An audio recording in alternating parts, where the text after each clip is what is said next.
Hello दोस्तों, कैसे आप सब।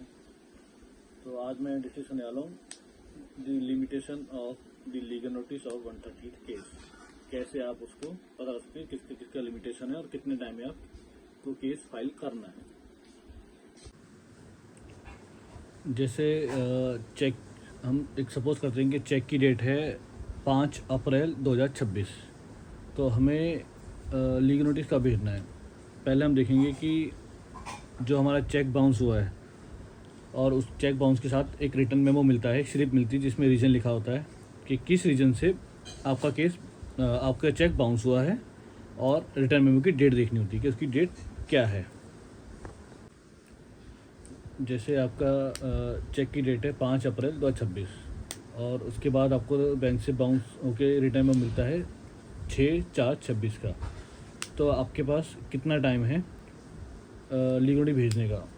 तो जैसे 6 अप्रैल 2026 की डेट है आपकी रिटर्न मेमो की, तो आपके पास पूरे 30 दिन है, 1 मंथ का टाइम है लीगल नोटिस भेजने का।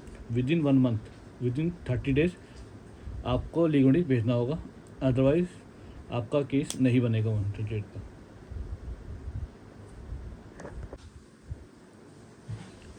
जैसे आप लीगल नोटिस आप सेंड करते हैं 10 अप्रैल 2026 को, और वो नोटिस रिसीव होता है 21 को, जिसको आपने नोटिस भेजा है 12 अप्रैल 2026।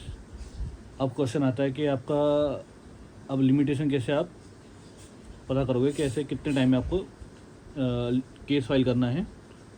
तो अगर 10 अप्रैल को आपने लीगल नोटिस भेजा है 10 अप्रैल 2026 को, और 12 अप्रैल 2026 को उसको लीगल नोटिस रिसीव हो गया है, तो 21 के पास या जिसको आपने नोटिस भेजा है उसके बाद 15 दिन का टाइम है रिप्लाई देने का या पेमेंट करने का। तब तक आप केस फाइल नहीं कर सकते हो। तो अगर 12 अप्रैल को लीगल नोटिस रिसीव होता है तो उसके पास टाइम है 15 दिन का। 15 दिन का 27 अप्रैल 2026 तक का उसके पास टाइम है। इससे पहले आप केस फाइलिंग कर सकते हैं क्योंकि उसका टाइम है पेमेंट देने का या रिप्लाई बनाने का। ठीक है।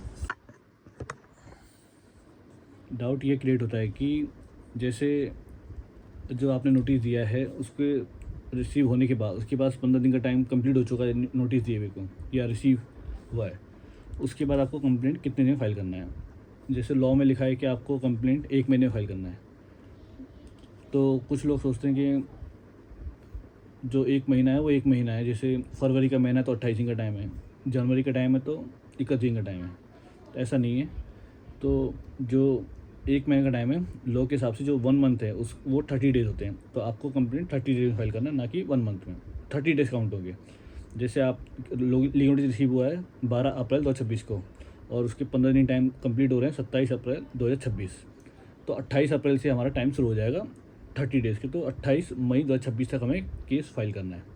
डाउट क्या क्रिएट होता है कि कभी किसी किसी मंथ में 31 का महीना होता है, 31 दिन होते हैं। तो लोग सोचते हैं कि 1 मंथ लिखा हुआ है तो हम 31 में फाइल कर सकते हैं। तो जैसे ही आपका 30 डेज़ कंप्लीट होगा तो आपकी जो लिमिटेशन होगी वो ख़त्म हो जाएगी और आपका केस बाहर हो जाएगा, आउट ऑफ लिमिटेशन हो जाएगा। जैसे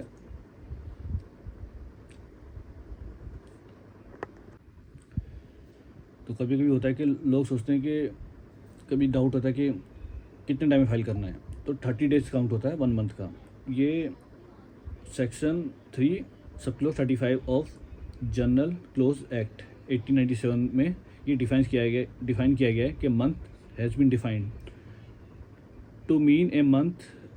का मतलब होता है कि जो मंथ है उस it be calculated on 30 days.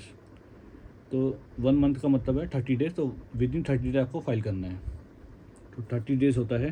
तो इसको मिसप्रिंट ना किया जाए कि इसको ये ना सोचा जाए कि 1 मंथ लिखा है तो हमें 31 में फाइल करना है, या 28 का महीना तो 28 में फाइल करना है। चाहे 28 का हो या 31 का हो या 30 का महीना हो, आपको जो 15 दिन का टाइम दिया गया सामने वाले को पेमेंट करने के लिए, उसके लिमिट 15 दिन तक कंप्लीट होने के बाद 30 डेज में आपको कंप्लेंट फाइल करनी है। और मंथ की डेफिनेशन दी हुई है general section 3 sub clause 35 of general clause act में, कि जो मंथ है वो डिफाइन किया गया कि उसको कैलकुलेट किया जाएगा 30 डेज में।